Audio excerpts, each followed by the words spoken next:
There has been so many rumors spreading across the internet about the tragic Alec Baldwin situation that happened back in October. We've seen accusations of unsafe working conditions, lawsuits, people pointing fingers at anyone but themselves, but now Alec Baldwin has done a TV interview about the situation and has completely changed the story, saying he wasn't the one who pulled the trigger on the set of Rust. I have a bunch of different things that I want to show off, but before we get into the topic at hand, if you enjoy the content that I create and find it important and informative, please make sure to give it a like, share it, and subscribe to the channel. Follow me on social media like Twitter or mine so that you can see when my content is posted.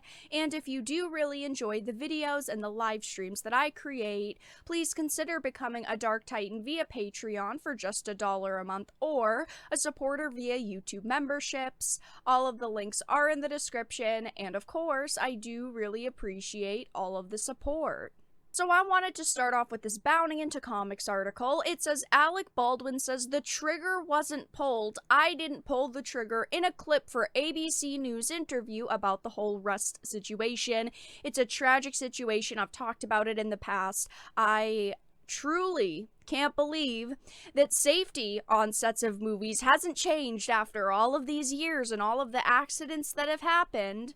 But it says in a trailer for an upcoming ABC News interview regarding the killing of Helena Hutchins on the set of Rust, Alec Baldwin claims he didn't pull the trigger. This is a completely new version of the story that we haven't heard over the past few months.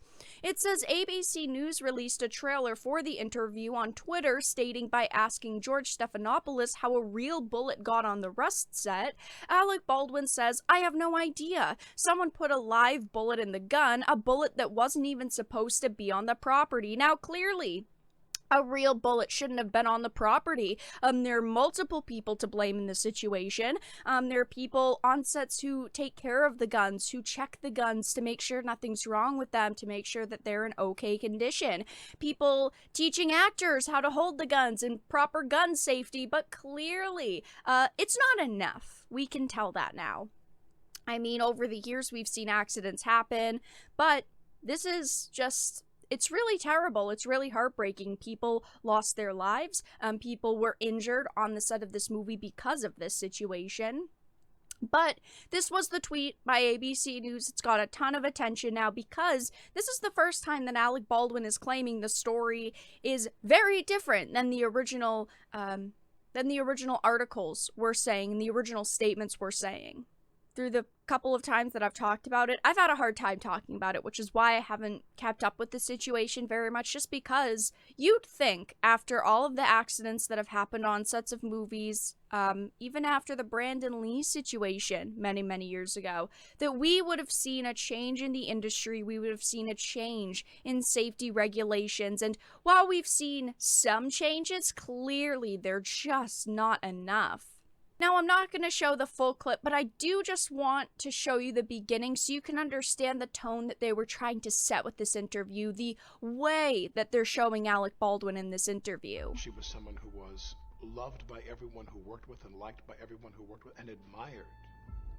I mean, he even goes on to cry. I mean, even now, I find it hard to believe that. It just doesn't seem real to me. So that's the way that they're trying to portray Alec Baldwin in this interview. Now, obviously, this isn't an interview to actually have him sit down, tell the truth, explain everything, because the media's gone crazy over the past few weeks over this situation. It's an interview to paint Alec Baldwin as this heartbroken, sad guy that, you know, has gone through so much and has been accused of doing so much. Someone who was wronged. And while that may be true, I have no inside information, obviously, because we don't know. But for weeks now, we've heard the story was one way, that Alec Alec Baldwin was the one who pulled the trigger, and if that's false, it makes no sense why he'd be advised by a lawyer to say something now weeks later. You'd think that he would have right at the beginning say he didn't do it, so it makes no sense why the story's changing now, unless it's of course to hopefully avoid some of the lawsuits that are being thrown his way. I want to talk about those in a second, but it says, scrolling down, though, that the trailer then cuts to Baldwin saying someone put a live bullet in a gun, a bullet that wasn't even supposed to be on the property, and as it begins to wind down, Stephanopoulos asks, "You say you're not a victim, but is this the worst thing that's happened to you?" And of course, Alec Baldwin answers, "Yes, yeah, of course, because I think back and I think of what I could have done differently."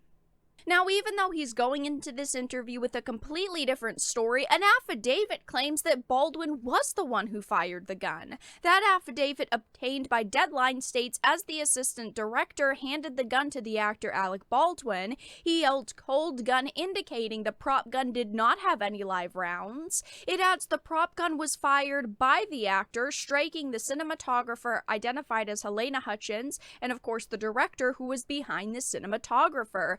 And the affidavit further states the armorer was given the prop gun after it was fired by actor Alec Baldwin. She then took the spent casing out of the prop gun. So clearly something isn't adding up here.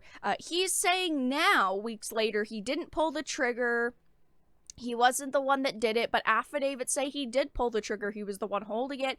He was the one that pulled it. He was the one that is responsible for the situation. Now, obviously, investigations definitely need to be done into this, especially now that you've got contradicting stories and the truth needs to be clarified.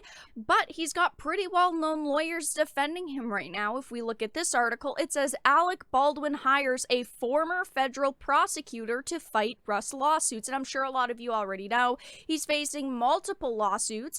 People are claiming that he was being very unsafe on set. Alec Baldwin accused of acting recklessly with prop gun in the new lawsuit, but it says the lawsuit is the second to stem from the shooting, with many more expected. I'm sure we're going to see a couple more lawsuits. There are a lot of people who obviously have been accused of mishandling things, people accused of not being safe on set, people looking at him saying he was the one responsible for the situation.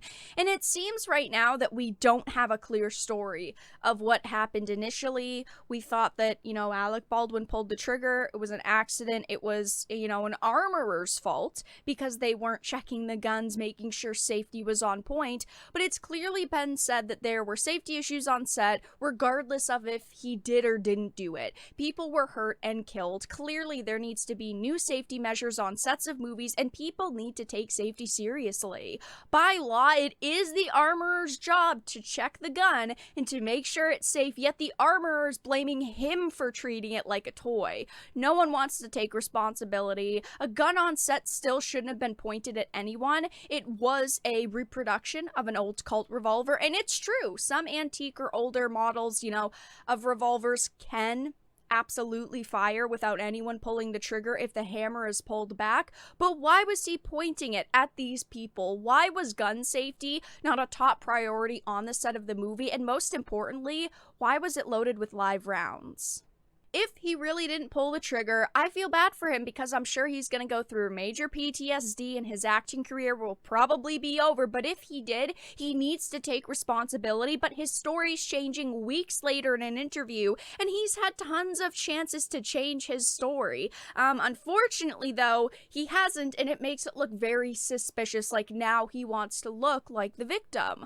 Whatever the case may be, he's got multiple lawsuits against him. People are calling for his arrest, and I don't think that this situation is going to calm down anytime soon, and I think he's going to be under media scrutiny for a very long time. But that's all that I really had to discuss in this video. Let everyone know your thoughts in the comment section down below. If you found it important and informative, please make sure to give it a like, share it, subscribe to the channel, and if you didn't, make sure to give it a dislike. I appreciate your support either way, but I will talk to you all again in the next video really soon.